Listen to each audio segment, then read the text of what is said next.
ओम नमः शिवाय। श्रावण मास महात्म्य 9वां अध्याय। शुक्रवार की व्रत कथा। शिवजी बोले, हे सनत कुमार, अब मैं तुम्हें शुक्रवार व्रत की कथा सुनाता हूँ। ध्यान पूर्वक सुनो, क्योंकि उसके श्रवण मात्र से ही प्राणी मरणोपरांत भव बंधन से मुक्त हो जाता है। पूर्व काल में पांड्य वंश में सुशील नाम का एक राजा हुआ था। वह रूपवान, बलशाली एवं 64 कलाओं का ज्ञाता व धनुर्विद्या में निपुण था। उसे पुत्र प्राप्ति के अलावा अन्य किसी प्रकार का दुख नहीं था। उसने पुत्र प्राप्त करने के लिए बहुत प्रयत्न किए, परंतु वह सफल नहीं हुआ। उसकी पत्नी का नाम सुकेशी था। वह रूपवती, गुणवती थी। वह प्रजा को पुत्रवत प्यार करती थी, परंतु पुत्र के अभाव में वह भी अत्यंत दुखी रहती थी। वह अनजाने में अपने पेट पर कपड़ा बांधकर गर्भवती होने का भ्रम पालती रहती थी। उसी काल में उसने अपनी पुरोताहिन को देखा, जो वास्तव में गर्भवती थी। उसने राजा को बतलाया कि वह गर्भवती है। तब राजा ने खुशी खुशी पुंसवन तथा सीमांतोयन करवाया। रानी ने तब उस दाई को पटा लिया जिसने पुरोताहिन का प्रसव करवाना था। प्रसव के दिन दाई ने पुरोताहिन की आंखों पर पट्टी बांधकर उसका प्रसव करवाया। पुरोताहिन इस कपट को नहीं जानती थी। उससे उत्पन्न हुए पुत्र को दाई ने नौकरानी की मदद से रानी के पास पहुंचा दिया। उसने जो अपने साथ मांस का पिंड लाई थी, वह पुरोताहिन के पास रखकर उसकी पट्टी खोलकर कहा कि तुम्हें तो ये अरिष्ट हुआ है।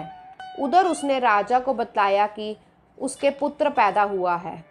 उस नाटक के बारे में किसी और को पता ना चले, दाई का मुंह रानी ने दंड देकर बंद कर दिया था। शिव बोले, हे सनत कुमार, अब राजा को जब रानी के अनुसार पुत्रोत्पत्ति का समाचार मिला तो वह बहुत प्रसन्न हुआ। पहले उसने जात कर्म करवाया, तदंतर ब्राह्मणों को भांति भांति के दान दिए, बंदियों को कारागार से मुक्त कर दिया, नामकरण संस्कार विशाल रूप में करवाया। राजा ने राजकुमार का नाम प्रियव्रत रखा। उधर पुरोताहिन ने शुक्रवार के दिन जीवंतिका का पूजन आरंभ किया।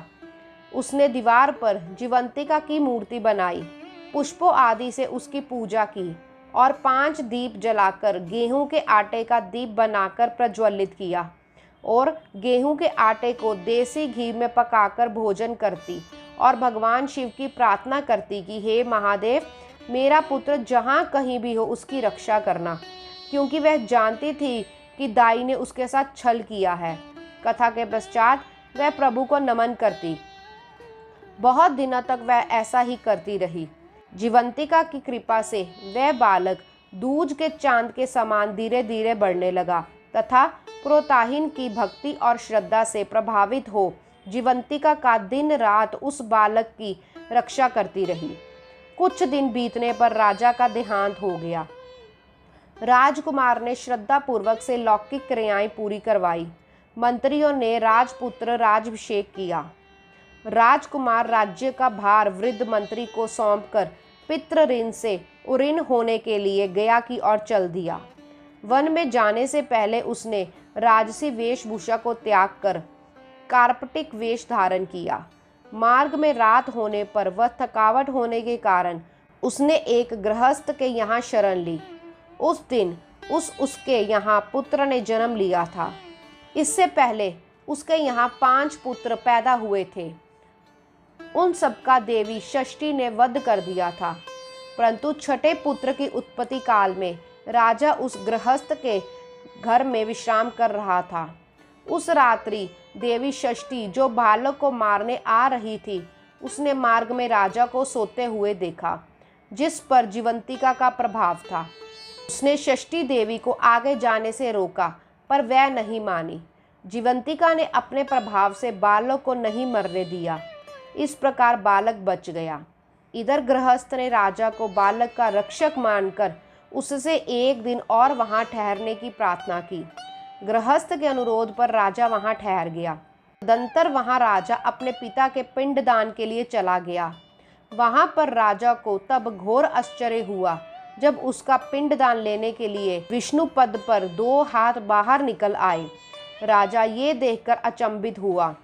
ब्राह्मण की आज्ञा अनुसार राजा ने विष्णु पद को पिंडदान कर दिया। तब राजा ने उस देवी चमत्कार के बारे में एक विद्वान ब्राह्मण से पूछा तो उसने बतलाया कि हे नरेश, ये दोनों हाथ आपके पिता के हैं। इसका कारण आप घर जाकर अपनी माता से पूछना। राजा दुखी चिंतित होकर घर की ओर चल पड़ा। मार्ग में वह उसी गृहस्थ के यहाँ ठहरा। इस बार उस गृहस्थ के यहाँ दूसरा पुत्र 7 वर्ष का वध करने षष्ठी आई तो जीवंतिका ने उसे फिर वध करने से रोक दिया। तब षष्ठी देवी ने जीवंतिका से पूछा, हे जीवंतिका, तू क्यों इस गृहस्थ के पुत्रों को बचा रही है? तेरा क्या प्रयोजन है? इसकी माँ कौन सा व्रत करती है जो तू इसकी रक्षा कर रही है? राजा नींद का बहाना कर उन दोनों का वार्तालाप सुन रहा था। जीवंतिका ने कहा, हे षष्ठी देवी, इस राजा की माँ ने श्रावण मास में हर प्रकार की हरी वस्तु का त्याग कर शुक्रवार को नियम अनुसार मेरा व्रत किया है। इस राजा की माँ ने उस दिन हरा वस्त्र धारण किया, हरे रंग की चूड़ियां नहीं पहनी, चावल के धोन के जल को नहीं उलांघा, ना ही हरी सब्जी खाई, हरे पत्तों के मंडप के नीचे नहीं बैठी। उसने उस दिन सब कुछ मेरी खुशी के लिए किया, इसीलिए अब मैं उसकी खुशी के लिए उसकी और बालक की रक्षा कर रही हूँ। अगले दिन राजा अपने नगर में वापस आ गया। उसने उस विचित्र गाथा को अपनी माँ को सुनाया और पूछा, हे माता, क्या आप जीवंतिका का व्रत करती थी? उसने उत्तर दिया, पुत्र, मैं जीवंतिका के बारे में कुछ नहीं जानती और ना ही मैंने कभी ये व्रत किया है।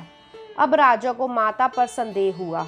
उसने संदेह निवारण के लिए गया यात्रा का फल प्राप्त करने हेतु ब्राह्मणों और सुहानियों को भोजन कराने की इच्छा जाहिर की तथा उन सुहानियों तथा ब्राह्मणों के हरे रंग का सामान परीक्षा लेने के लिए भिजवाया। राजदूत ने उनको राजमहल में भोजन के लिए आमंत्रित किया, परंतु पुरोहित की पत्नी ने राजदूत से हरे रंग का कोई भी सामान लेने से इनकार कर दिया। राजा ने फिर दूत के द्वारा लाल रंग का सामान पुरोहित के पत्नी के घर भिजवाया तो उसने उसे ग्रहण कर लिया। तब वह राजा के घर भोजन के लिए गई। वहां पर उसने एक द्वार पर चावल का धोवन और हरे रंग का मंडप देखा तो वह दूसरे द्वार से महल में गई। यह देखकर राजा ने प्रोताहिन से इसका कारण पूछा तो वह बोली, वे अपने पुत्र की रक्षा हेतु शुक्रवार का व्रत करती है। राजा, जो कि वास्तव में प्रोताहिन का ही पुत्र था, को देखकर उसकी छातियों से दूध की धारा बहने लगी। गया में देखी विचित्र कथा तथा प्रोताहिन के स्तनों से बहते दूध को देख राजा को विश्वास हो गया कि वह वास्तव में प्रोताहिन का ही पुत्र है और उसकी माँ कपटी औरत है। उसने अपनी माँ प्रोताहिन की चरण वंदना की और उसे राजकोष से असीम धन संपदा दिलाकर धनी बना दिया।